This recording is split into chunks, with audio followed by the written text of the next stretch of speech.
collègues, nous sommes arrivés maintenant au moment d'écouter notre invité d'honneur, le professeur Matarmbo,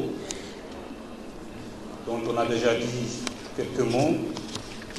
J'invite notre collègue Aminata Diaw de nous rappeler, parce que je ne crois pas qu'il y ait quelqu'un dans la salle qui ne connaisse pas Mbo, mais simplement de nous rappeler qui il est, pour nous rafraîchir la mémoire et pour nous préparer à écouter cette éminente personnalité scientifique.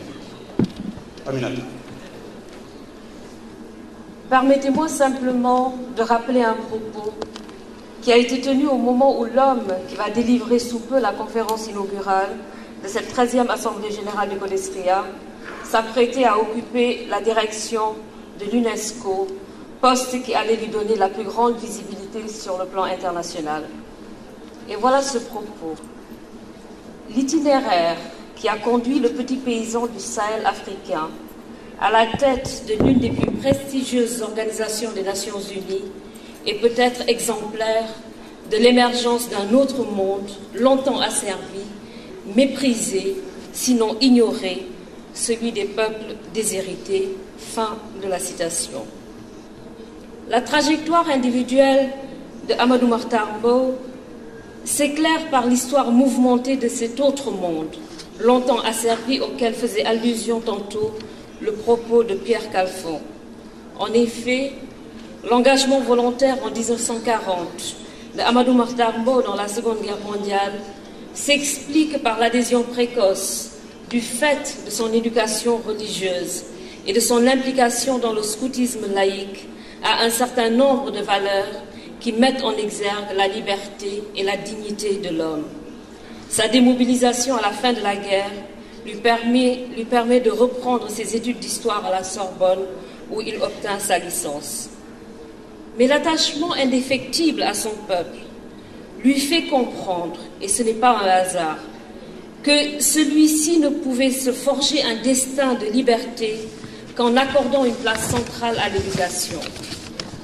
Vous comprenez alors pourquoi notre illustre invité, pédagogue dans l'âme, a mené de si nombreux travaux et missions ayant pour objet l'éducation de base et l'alphabétisation. Pourquoi il s'est soucié de publier de si nombreux manuels pour l'éducation de l'histoire, pour l'enseignement de l'histoire et de la géographie. Enseignant de profession, Amadou Mahtar Mbow est aussi un militant. Il a participé au mouvement étudiant, à la lutte pour l'indépendance, avant d'occuper les fonctions de ministre de l'Éducation et de la Culture de 1957 à 1958, de ministre de l'Éducation de 1966 à 1968, de ministre de la Jeunesse, de la Culture et des Sports de 1968 à 1970. Et il a aussi été conseiller municipal de la ville de Saint-Louis et député à l'Assemblée nationale. L'engagement de Amadou Mahtar Mbow se nourrit de valeurs profondément humanistes. En s'appropriant le mot de Montaigne, on peut dire que tout ce qui touche à l'humaine condition devient pour lui motif d'engagement.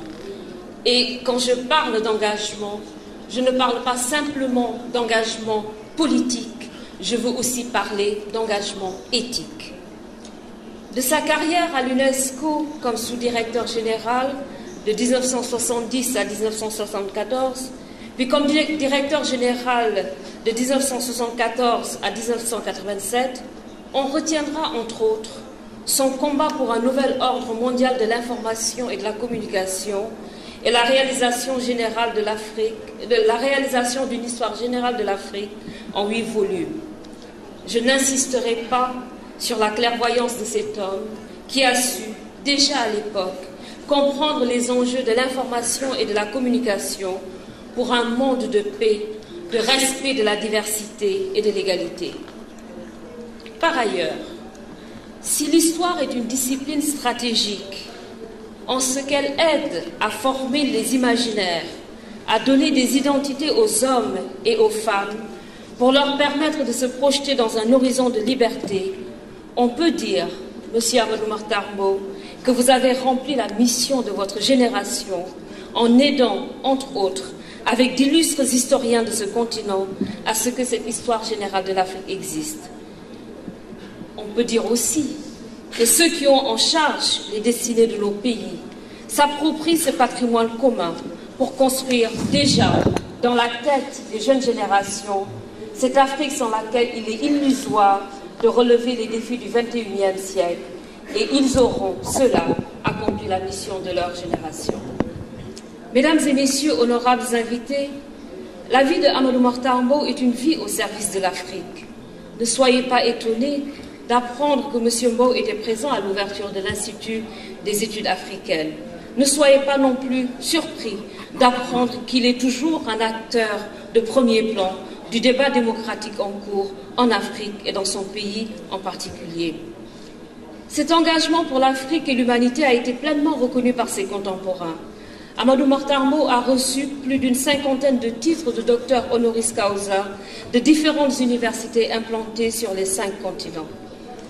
Mesdames et messieurs, l'homme qui va vous parler dans quelques minutes a été fêté il y a peu à Dakar, en présence de Federico Mayor, de Hervé Bourges, de Henri Lopez, d'Albert Bourgi et de bien d'autres. Il a aussi été fêté au siège de l'UNESCO à Paris, et il a été fêté parce que c'était un jeune homme, parce que c'est un jeune homme de 90 ans. Je vous remercie.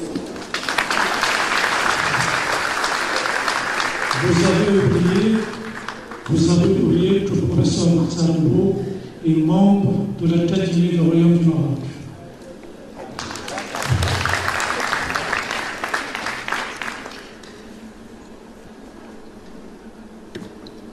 Professeur, à vous le micro, s'il vous plaît.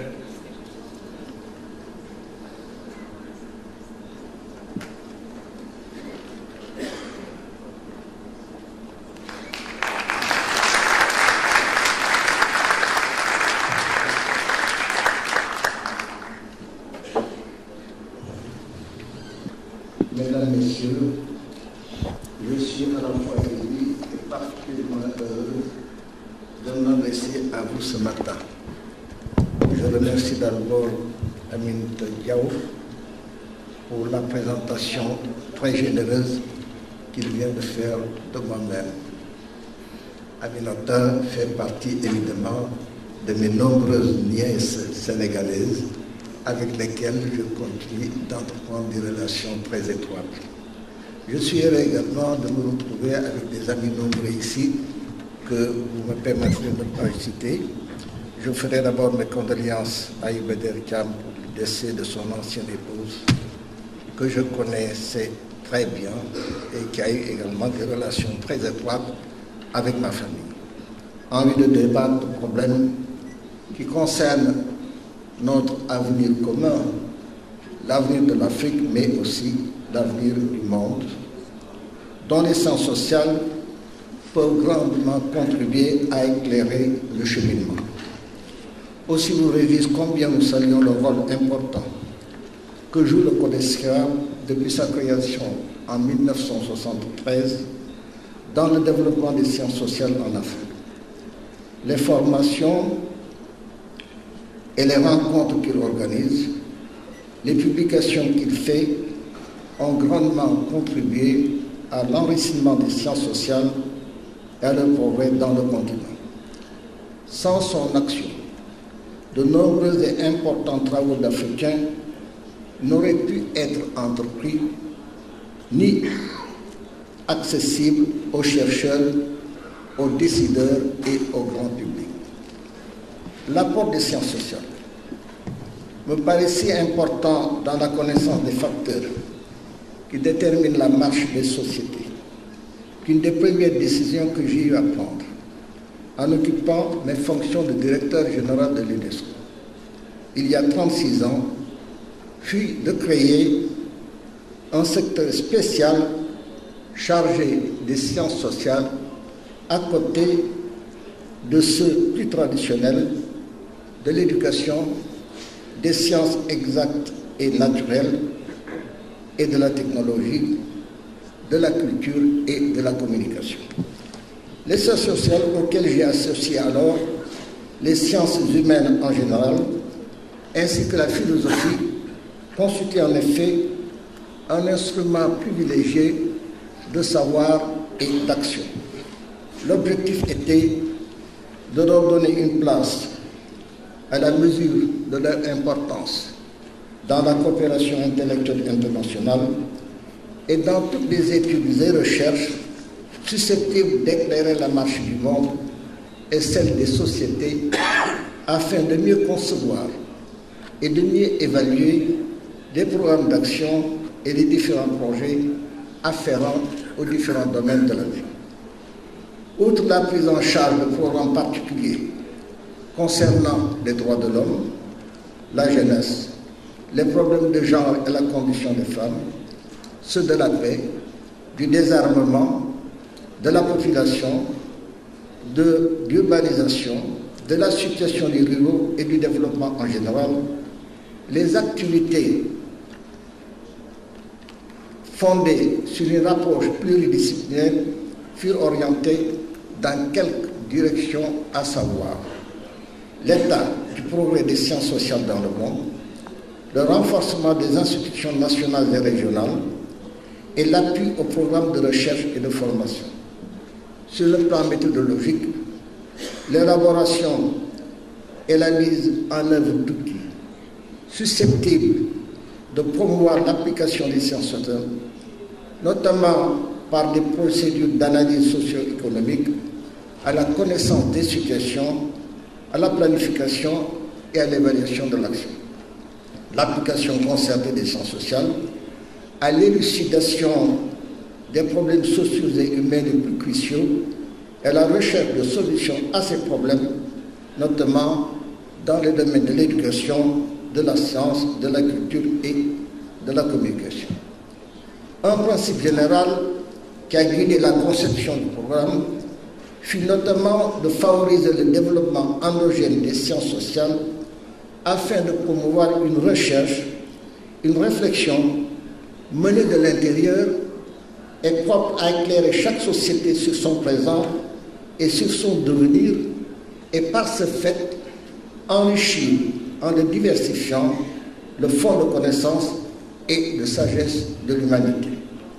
À cette préoccupation s'est ajouté le souci de promouvoir une complémentarité entre la recherche en sciences sociales, enrichie par la réflexion philosophique et l'expérience humaine au sein de chacune des différentes sociétés, et en tenant compte à cet égard du caractère multidimensionnel des problèmes sociaux et humains et de la multiplicité des relations entre les grands problèmes, les grands défis qui se posent aujourd'hui à l'humanité, en particulier des interactions complexes et de nature dialectique entre paix, désarmement, droits de l'homme et développement dans un monde marqué par une interdépendance de plus en plus grande entre les nations et les peuples.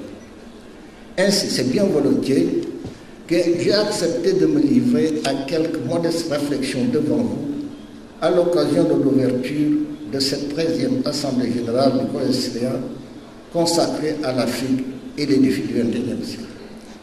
Ces défis, de mon point de vue, sont la conséquence d'une longue évolution du monde, dont vous me permettrez de rappeler tout d'abord quelques données essentielles. Il s'agit de ce qu'il est convenu d'appeler aujourd'hui la globalisation pour les uns, la mondialisation pour les autres. Celle-ci correspond à une européanisation progressive du monde. C'est en effet l'Europe et les pays nés de l'installation des Européens dans d'autres parties du monde qui ont initié ce processus et qui en ont tiré leur prospérité pendant des siècles en utilisant le travail et les ressources, certes de façon diverse, de toutes les autres parties du monde. On peut dater le début de ce processus au XVe siècle, avec la Renaissance en Europe, la naissance du capitalisme moderne et la circumnavigation. La Renaissance libère la réflexion philosophique et la pensée scientifique de l'emprise des clercs, c'est-à-dire de l'Église.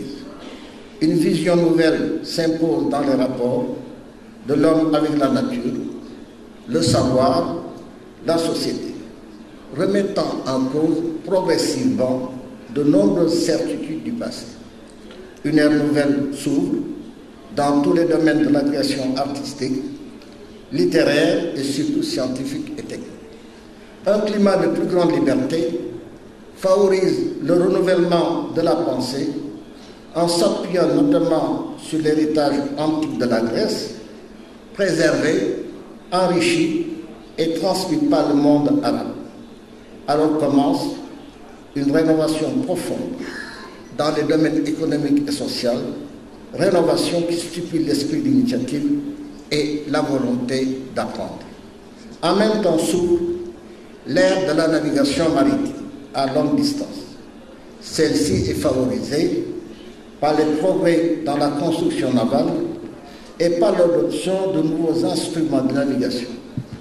Des navires plus performants peuvent désormais sillonner la haute mer, mis par les besoins d'expansion du capitalisme moderne naissant, qui de siècle en siècle fera de l'Europe le centre du monde.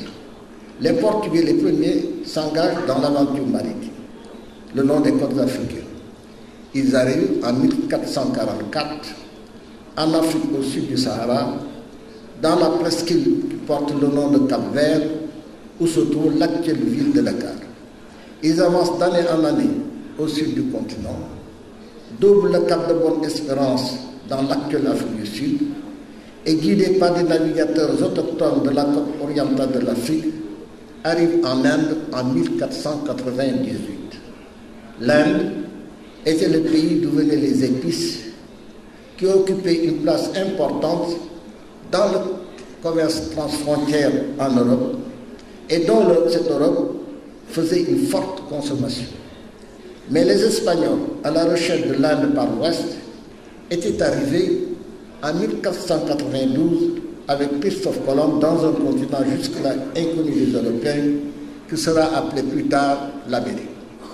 Dès lors, étaient posés les jalons de la gigantesque entreprise de domination et d'exploitation du travail et des hommes et des ressources de l'ensemble du monde connu par une Europe créative, dynamique et entreprenante qui fait désormais de l'ensemble de la planète un champ ouvert à son expansion économique, politique et culturelle.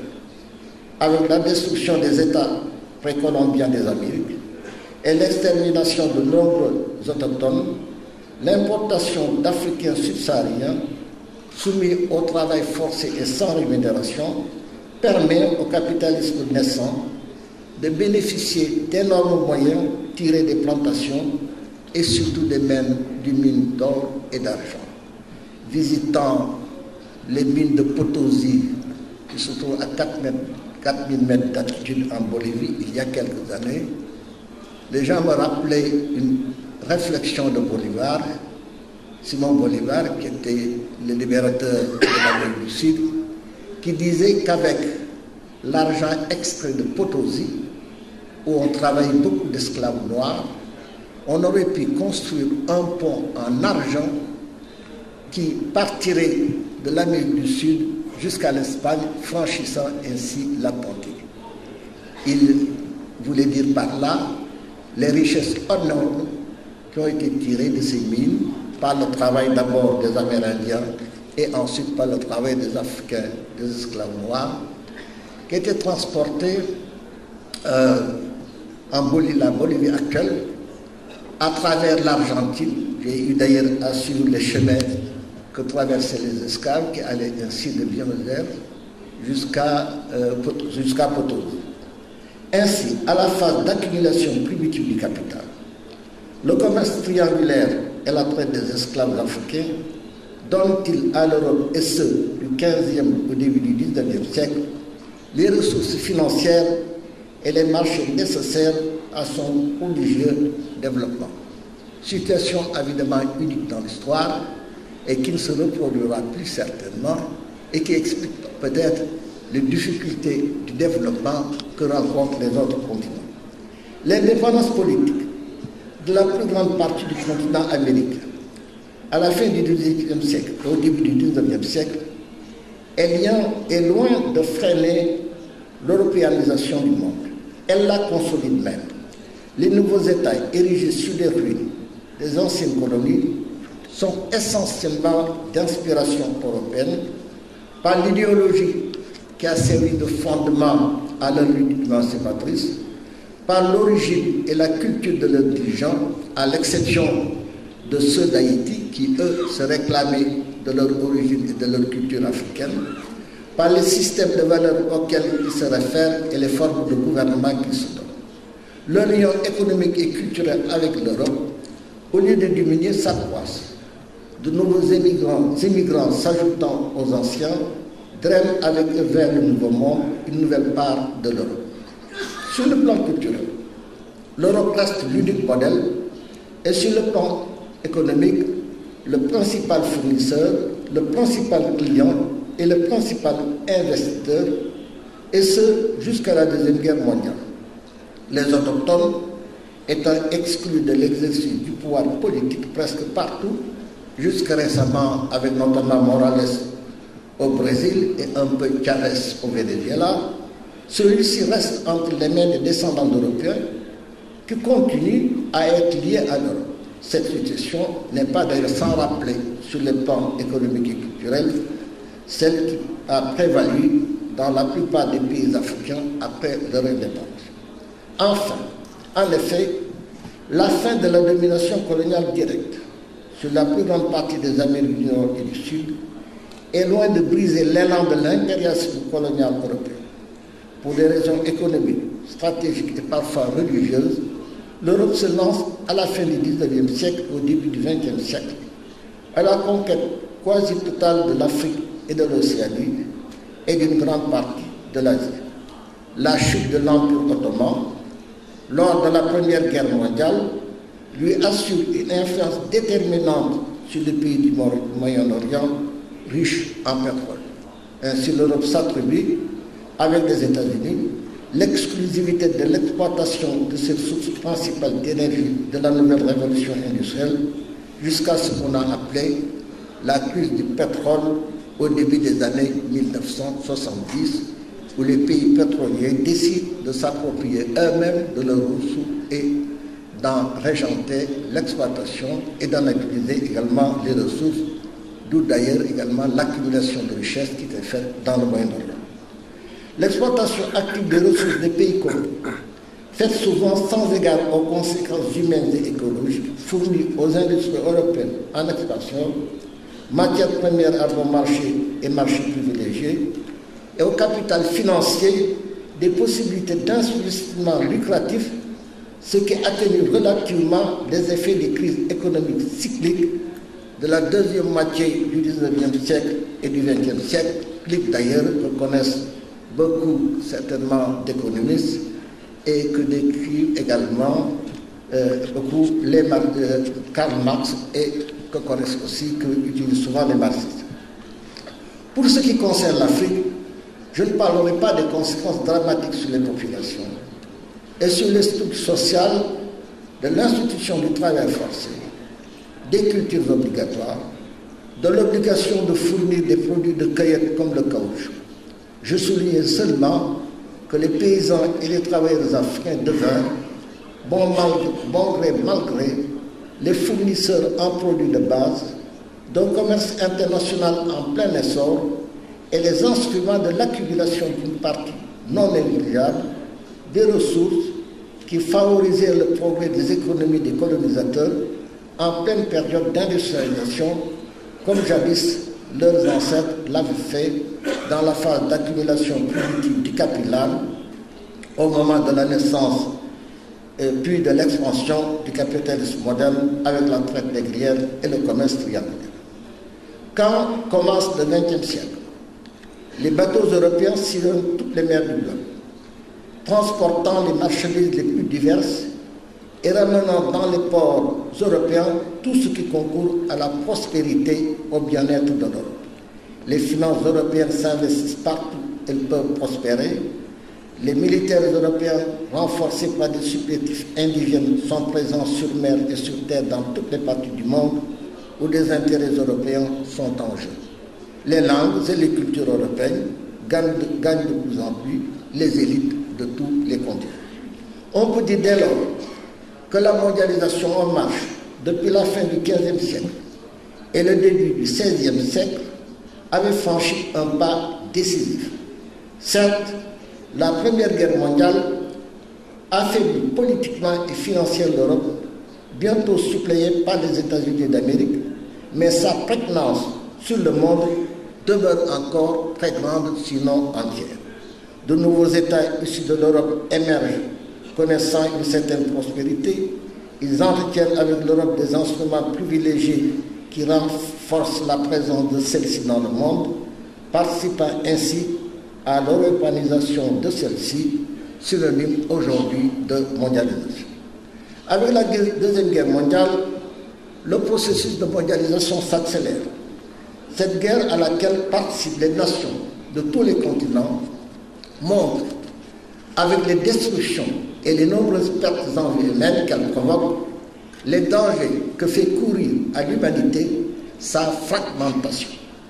Aussi, des efforts sont-ils entrepris avec les accords de Bretton Woods, puis l'adoption de la Charte des Nations Unies à San Francisco et la création du système des Nations Unies affirmant la solidarité commune de l'humanité pour assurer le maintien de la paix, de la sécurité, au promouvoir ce que dit également notamment l'acte constitutif de l'UNESCO, la prospérité commune de l'humanité.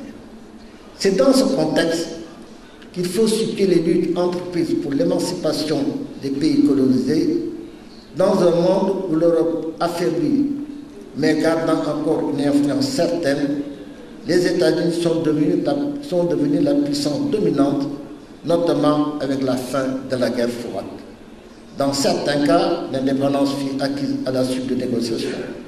Dans d'autres, après des luttes sanglantes, aggravées par l'interférence des grandes puissances, engagées dans une guerre dite froide, mais déjà très chaude dans les pays du Sud, qui ont entraîné des centaines, voire des millions de morts et des destructions nombreuses.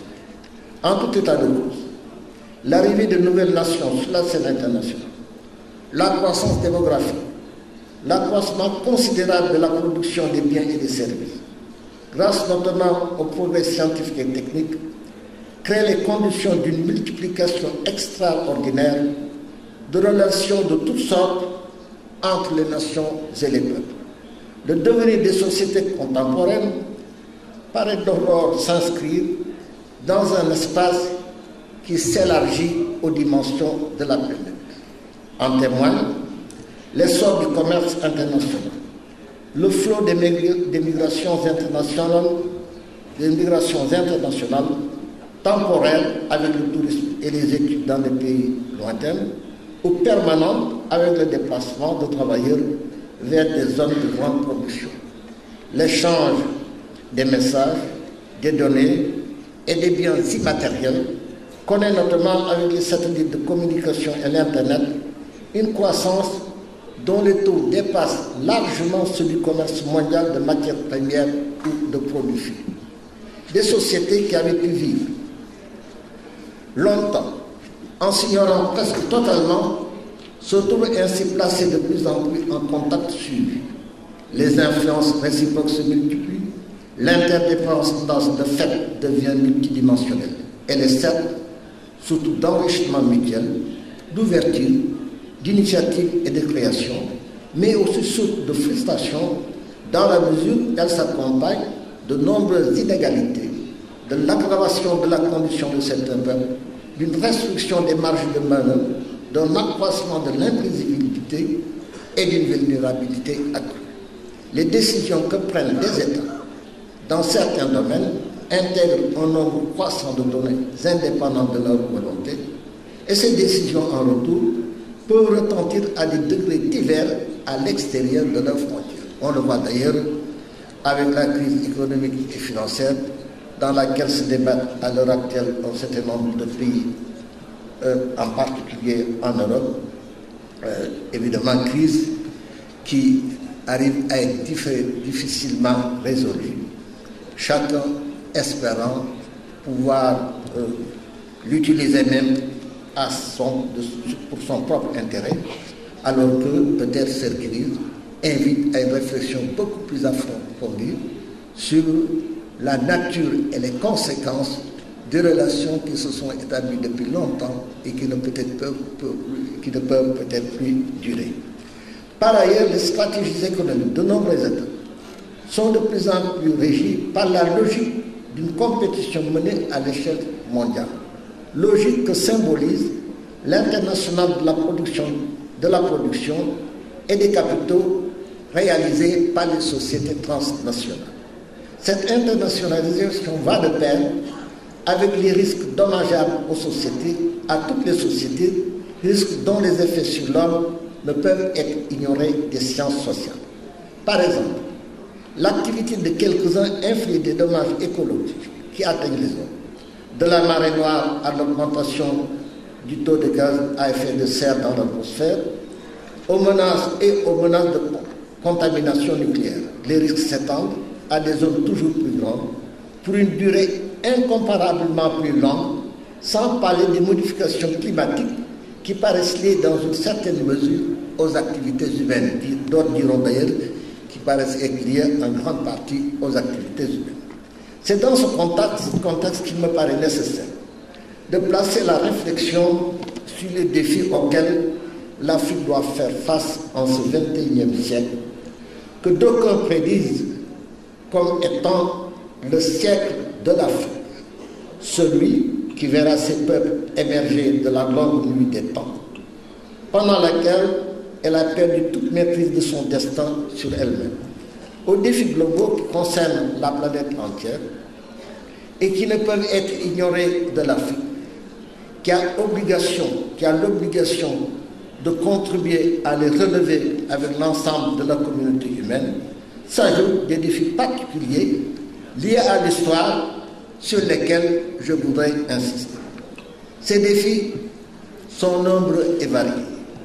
Ils sont tout à la fois d'ordre politique, économique, social et culturel.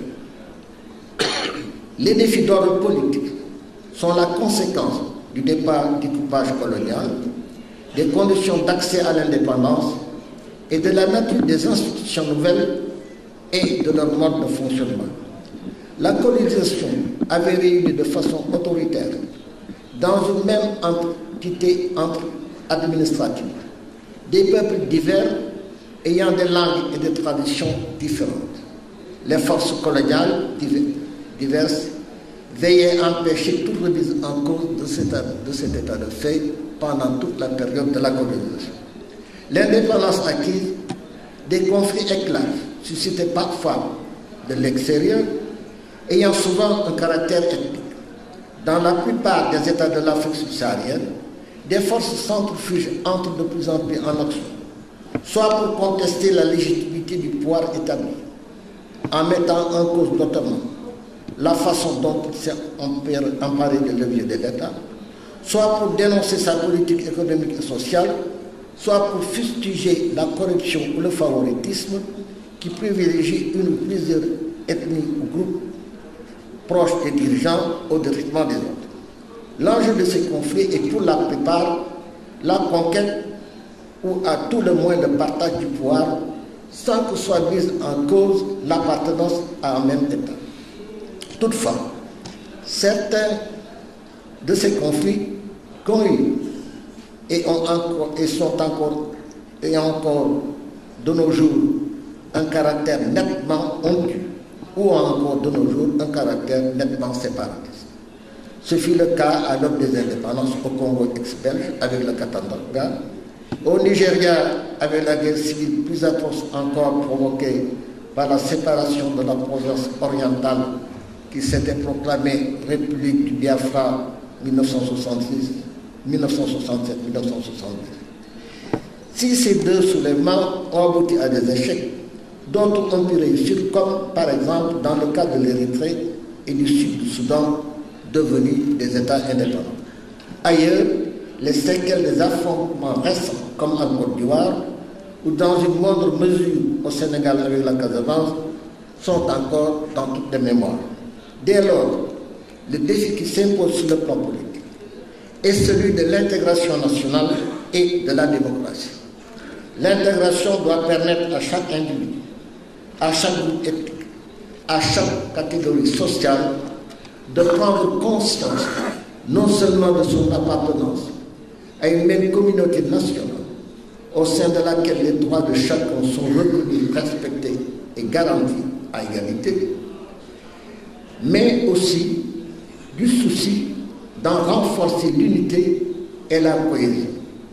La démocratie, elle suppose d'une part des institutions spéciales, des institutions stables, connues de tous, dans les langues que parlent les populations, non modifiables à merci, mais aussi transparentes, avec des élections transparentes et honnêtes. Elle doit être participative dans les pays en construction où l'engagement en toute connaissance de cause de tous garantit le succès de ce que l'on entreprend pour assurer un processus accéléré de développement qui est une nécessité vitale. C'est là un vaste champ aussi pour les sciences sociales pour apporter une contribution éminente par l'étude comparative de cas afin de promouvoir des normes et des pratiques conformes à la décence et aux besoins d'unité nationale. Le développement constitue l'autre défi majeur. À cet égard, il faut noter tout d'abord que l'Afrique participe relativement peu au commerce mondial. Elle importe une grande partie des équipements, de l'alimentation et des produits finis dont elle a besoin. Elle n'exporte essentiellement que du pétrole et des minerais, parfois quelques aliments, sans ou avec peu de valeur ajoutée. Dès lors se pose le problème essentiel de la revalorisation de ces productions et d'une réorientation totale de son économie en fonction des besoins et des aspirations de ces populations. Il est inutile d'insister sur la pauvreté à laquelle sont soumis après 50 ans d'indépendance une grande partie des populations africaines. Cette pauvreté se manifeste par la malnutrition, des soins de santé inégalement accessibles et dont sont privées les couches les plus pauvres, des logements insalubres, notamment dans les banlieues des grandes villes où s'entassent des populations fuyant la précarité qui règne dans les campagnes, le chômage qui affecte de nombreux jeunes dont plusieurs sont souvent privés d'une formation universitaire. Cet état de fait est certainement la conséquence d'un mal développement, caractérisé notamment par une agriculture essentiellement familiale qui est loin de nourrir correctement les populations en croissance rapide, de fournir des surplus susceptibles de favoriser de nouveaux investissements et de donner du travail à la jeunesse qui ne voit le salut dans plusieurs cas que dans l'exode rural ou la tentative d'émigration vers d'autres continents, et aussi d'une industrialisation insuffisante d'un secteur des services essentiellement contrôlé de l'extérieur.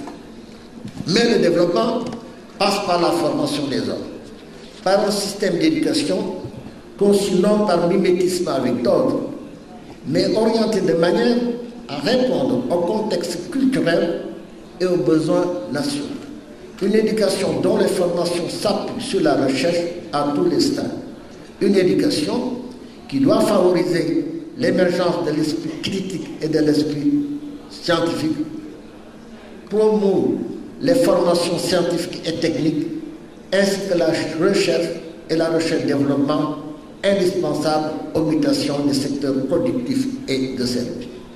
Un des défis majeurs de l'Afrique reste aussi son appropriation des sciences et techniques modernes, sa participation à la recherche dans tous les domaines en vue de l'accroissement de la capacité d'innovation de ces chercheurs et de ces ingénieurs. Parti de loin au moment des indépendances, l'Afrique dans son ensemble a fait certains progrès qu'il importe de souligner. Mais ces progrès sont bien en deçà des besoins et des exigences du développement moderne. Des statistiques faisaient apparaître naguère que l'Afrique était le continent le plus pauvre en matière de personnel qualifié dans le domaine de la recherche et de la recherche-développement. Le nombre de ces spécialistes scientifiques et techniques travaillant dans le domaine de la recherche-développement y était 25 fois moins que la moyenne des pays industriels. Le pourcentage du produit brut PIB consacré à la recherche était 6 fois inférieur à la moyenne mondiale. Proportionnellement à sa population, l'Afrique comptait 10 fois moins de scientifiques que la moyenne mondiale. Je ne pense pas que ces données aient beaucoup changé. Peu de pays africains ont pu réellement définir une politique scientifique et technique adéquate, mise en œuvre avec des moyens appropriés.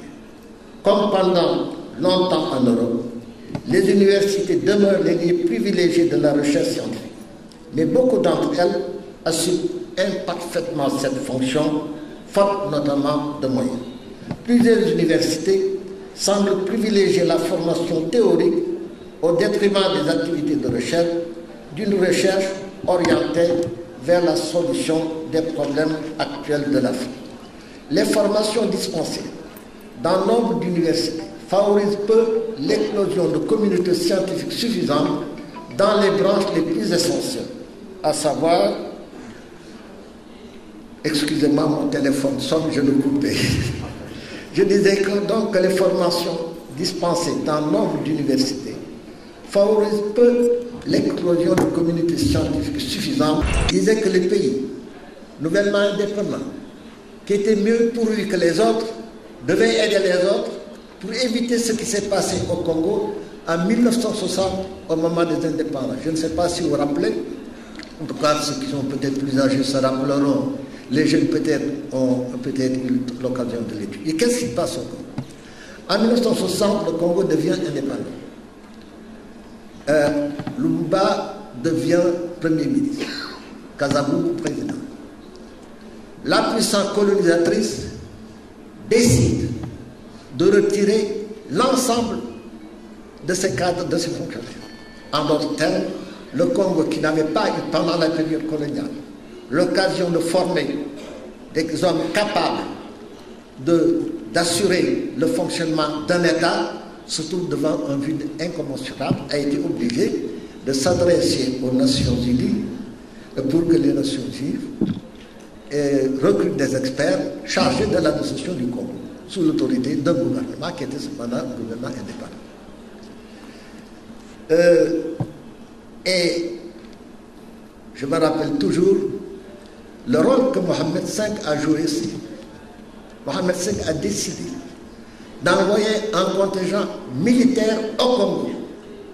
Et quand il s'est aperçu que malgré les contingents militaires envoyés par le Maroc sous le couvert des Nations Unies, n'avait pas empêché la destitution de Lumumba, il a décidé de retirer le contingent marocain du Congo, en disant que le contingent marocain n'avait plus rien à faire dans le cadre du système des Nations Unies, dès l'instant que le contingent marocain n'avait pas empêché la destitution de celui qui était librement élu, c'est-à-dire Lumumba. Alors, donc, ça se passe en 1960. En 1961, ils réunissent la conférence de Casablanca. Mais ils disent qu'il faut empêcher à tout prix que de nouveaux États indépendants se trouvent dans la même situation. D'où d'ailleurs l'idée de la création du CAFRAD à Tanger. Le CAFRAD qui était chargé de former, de recycler les fonctionnaires des pays africains pour qu'ils prennent en main leur destin. Et aussi, d'où aussi l'idée que nous avons eue à l'UNESCO à partir du moment où le problème, l'UNESCO aidait les mouvements de libération, certains ici présents le savent, peut-être Thiam le sait aussi, qu'on a décidé à l'UNESCO d'aider les mouvements de libération, mais jusqu'en 1975, tout le système des Nations, quand on demandait des résolutions étaient adoptées dans tout le système des Nations Unies pour aider les mouvements de libération dans le monde, en particulier les mouvements de libération africains. Toutes les institutions du système des Nations Unies répondaient « Nous ne pouvons pas aider des mouvements en guerre, nous sommes des institutions de la paix. » l'UNESCO a ouvert la voie en aidant dans le domaine de l'éducation, en donnant des bourses. Je crois que Thabo Mbeki même a profité d'une bourse de l'UNESCO pour étudier aux États-Unis.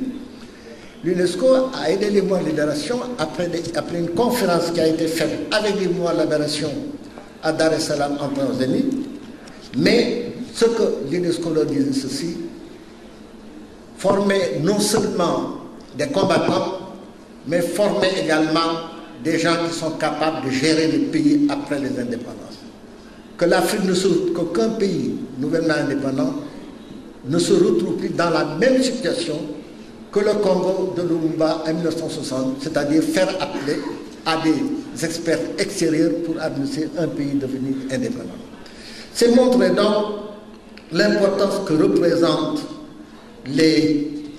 la formation, évidemment la formation universitaire, et aussi le rôle qu'a joué la conférence de Casablanca dans la naissance d'une nouvelle conscience historique en Afrique qui a abouti d'abord à la création du groupe de Monrovia, ensuite la fusion entre le groupe de Monrovia et le groupe de Casablanca, et à cet égard d'ailleurs, le roi Haïlé Sélassié avait entrepris une démarche auprès des différents pays. Je crois qu'il est venu au Maroc s'entretenir avec Mohamed V, je crois que c'était après le décès de Mohamed V avec Hassan II, pour pouvoir obtenir que le groupe de Casablanca et le groupe de Monrovia fusionnent pour former ce qui est devenu l'organisation de l'unité africaine.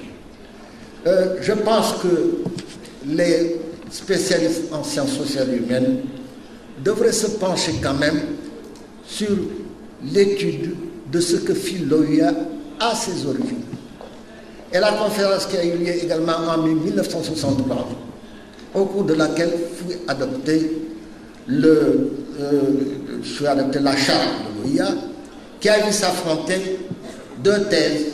La thèse de ceux qui voulaient l'intégration immédiate et la plus poussée, et la thèse de ceux qui est hostile à une intégration poussée. Et je dirais de ce point de vue-là que des influences extérieures ont joué largement pour empêcher que ceux qui étaient pour l'intégration la plus poussée voient leur point de vue réussi. Ce qui peut-être explique aussi tout le processus ultérieur, parce qu'en fait, il y a eu une génération, celle des indépendances, qui avait une vision panafricaine certaine, qui d'ailleurs reprenait le processus de conférence panafricaine initiée dès 1905 avec la première conférence panafricaine qui a eu lieu à Londres, qui était suscitée par surtout des Antillais et des Nord-Américains. Cette conférence africaine, dont les secrétaires généraux étaient Sylvestre de Trinidad et également Sylvain d'Haïti, et cette conférence qui avait posé les jalons d'une protection d'abord des Africains colonisés et plus tard même d'une unité entre les Africains de l'Afrique et les Africains de la diaspora. Je disais donc des défis de l'intégration.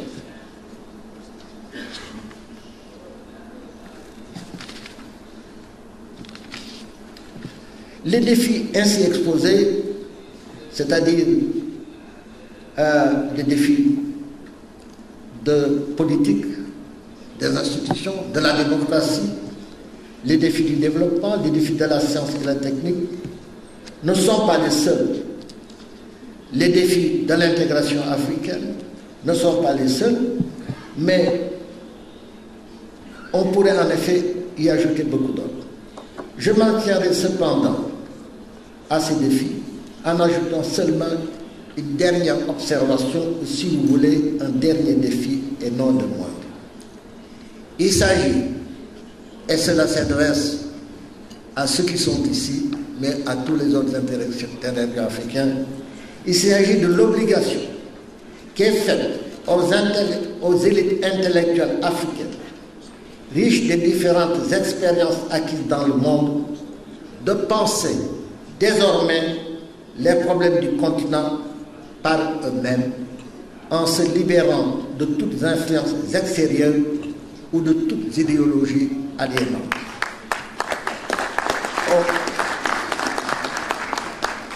On ne peut en effet relever les défis que quand on est conscient de leur nature exacte, de leur importance réelle dans le devenir d'une société, compte tenu des réalités de cette société. Et les réalités de cette société, les intellectuels africains les ont vécues, continuent de les vivre, donc ils sont mieux que d'autres, mieux placés que d'autres à réfléchir à ces réalités et à leur trouver des solutions. Assumons donc en tant qu'intellectuels notre responsabilité, la responsabilité d'être les éclaireurs dans nos pays, d'être les initiateurs de la réflexion qui fait avancer, d'être les initiateurs également de la pensée qui libère et qui permet le développement de l'esprit de création, de l'esprit d'entreprise. Je vous remercie de votre attention.